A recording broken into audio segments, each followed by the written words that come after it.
CM Siddaramaiah ಪ್ರತಿನಿಧಿಸುತ್ತಿರುವ Nanjangud ತಾಲೂಕಿನ ಮುರುಣ ವಿಧಾನಸಭಾ ಕ್ಷೇತ್ರ ವ್ಯಾಪ್ತಿಯ ಬಣ್ಣಾರಿ ಎಮ್ಎನ್ ಸರ್ಕಾರಿ ಕಾರ್ಖಾನೆ ಮುಂಭಾಗ ಕಳೆದ 38 ದಿನಗಳಿಂದ ಕಾರ್ಖಾನೆಗಾಗಿ ಭೂಮಿ ಕಳೆದುಕೊಂಡ ರೈತರು ಧರಣಿ ನಡೆಸುತ್ತಿದ್ದಾರೆ. ಇನ್ನು ಈ ಕುರಿತು ಮಾತನಾಡಿರುವ ಅಖಿಲ ಭಾರತ ಕೃಷಿ ಕಾರ್ಮಿಕ ಸಂಘಟನೆ ಜಿಲ್ಲಾ ಸಂಚಾಲಕ ಬಸವರಾಜ್, ನಮ್ಮ ಹೋರಾಟಕ್ಕೆ ನ್ಯಾಯ ಸಿಗುವವರೆಗೂ ಬಿಡುವುದಿಲ್ಲ ಎಂದು ಎಚ್ಚರಿಕೆ ನೀಡಿದ್ದಾರೆ. ಬಣ್ಣಾರಿ ಎಮ್ಎನ್ ಸರ್ಕಾರಿ ಕಾರ್ಖಾನೆ ದಿನ ಹತ್ರ ನಡೀತಿರುವಂತಹ ಹೋರಾಟ ಇವತ್ತು 37ನೇ ದಿನಕ್ಕೆ ಕಾಲಿಟ್ಟಿದೆ. ಇವತ್ತು 37 ದಿನ ಆದರೂ ಕೂಡ ಯಾವುದೇ ರಾಜಕಾರಣಿಗಳಾಗಲಿ ಜನಪ್ರತಿನಿಧಿಗಳಾಗಲಿ ಯಾರು ಕೂಡ ಇವತ್ತು ಇಲ್ಲಿಗೆ ತಿರುಗಿ ನೋಡಿ ನಿಮ್ಮ ಗೋಡೆ ಏನು, ನಿಮ್ಮ ಕಷ್ಟ ಏನು ಅಂತ ಇವತ್ತು ಕೇಳ್ತಾ ಇಲ್ಲ. ಇವತ್ತು KADB ರೈತರ ಭೂಮಿನ ವಶಪಡಿಸಿಕೊಂಡು ಕೈಗಾರಿಕೆ ಕಟ್ಟೋದಕ್ಕೆ ಇವತ್ತು ಭೂಮಿನ ಕೊಟ್ಟಿದ್ದಾರೆ ಬಣ್ಣಾರಿ ಎಮ್ಎನ್ ಶುಗರ್ಸ್ ಕಾರ್ಖಾನೆಗೆ. ಆದರೆ ಇವತ್ತು ಕಾನೂನು ಪ್ರಕಾರ ಅವ್ರಿಗೆ ಉದ್ಯೋಗ ಕೊಡಬೇಕು. ಇದುವರೆಗೂ ಕೂಡ ಉದ್ಯೋಗ ಕೊಡ್ತೀವಿ ಅಂತ ಹೇಳ್ಬಿಟ್ಟು DC ಅವರ ನೇತೃತ್ವದಲ್ಲಿ ಮೀಟಿಂಗ್ ಆಗಿದೆ. ಅವರು ಕೂಡ ಆದೇಶ ಮಾಡಿದ್ದಾರೆ. ಅವರ ಮಾತುಗೂ ಕೂಡ ಇವರು ಕಿಮ್ಮತ್ ಕೊಡ್ತಾ ಇಲ್ಲ. ಯಾವುದೇ ಬೆಲೆ ಕೊಡದೇನೆ ನಾವು ಕೊಡಲ್ಲ ಅನ್ನೋ ಒಂದು ಬೇಜವಾಬ್ದಾರಿ ನೀತಿನ ಇವತ್ತು ಅನುಸರಿಸ್ತಾ ಇದ್ದಾರೆ ಬಣ್ಣಾರಿ ಎಮ್ಮೆನವರು. ಅದ್ರ ವಿರುದ್ಧ ಇವತ್ತು ಪೊರಕೆ ಚಳವಳಿಯಿಂದ ನಾವು ಮಾಡ್ತಾ ಇದೀವಿ.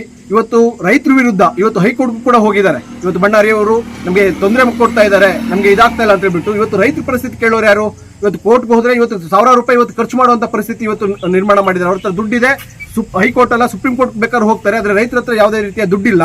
ಹಾಗೇನೆ ಇವತ್ತು ರೈತರೇನು ಹೋರಾಟ ಮಾಡ್ತಾ ಇದ್ದಾರೆ, ನ್ಯಾಯಯುತವಾದಂತ ಬೇಡಿಕೆ. ಇವತ್ತು ಭೂಮಿನ ಕೊಟ್ಟು ಇಡೀ ಊರನ್ನೇ ಬಿಟ್ಟು ಹೋಗುವಂತ ಪರಿಸ್ಥಿತಿ ಇವತ್ತು ನಿರ್ಮಾಣ ಆಗ್ತದೆ. ಈ ಕಡೆ ಭೂಮಿನೂ ಇಲ್ಲ, ಉಳುಮೆ ಮಾಡಿ ಬದುಕೋಣ ಅನ್ನೋದಕ್ಕೆ. ಇವತ್ತು ಉದ್ಯೋಗ ಕೊಡ್ರಪ್ಪ, ನಾವು ಬದುಕಬೇಕು ಅಂತ ಅಂದ್ರೆ ಇವತ್ತು ಉದ್ಯೋಗನೂ ಕೂಡ ಕೊಡ್ತಾರೆ. ಇವತ್ತು ವಲಸೆ ಹೋಗುವಂತ ಪರಿಸ್ಥಿತಿ ನಿರ್ಮಾಣ ಆಗ್ತದೆ. ಹಳ್ಳಿಗಳಿಂದ ಇವತ್ತು ವಲಸೆ ಹೋಗಿ ಮೈಸೂರು, ಬೆಂಗಳೂರಲ್ಲಿ ಇವತ್ತು ಕೂಲಿ ಕೆಲಸ ಮಾಡುವಂತ ಪರಿಸ್ಥಿತಿ ಇವತ್ತು ಸರ್ಕಾರಗಳೇ ನಿರ್ಮಾಣ ಮಾಡ್ತಾ ಇದ್ದಾರೆ. ಇವತ್ತು ತಮ್ಮ ಜಮೀನಲ್ಲಿ ಸ್ಥಾಪನೆ ಆಗಿರುವಂತ ಫ್ಯಾಕ್ಟರಿನಲ್ಲಿ ರೈತರ ಮಕ್ಕಳಿಗೆ ಇವತ್ತು ಉದ್ಯೋಗ ಕೊಟ್ಟರೆ ಅವರು ಇಡೀ ಹಳ್ಳಿ ಉಳಿಯುತ್ತೆ, ಇಡೀ ಊರು ಉಳಿಯುತ್ತೆ.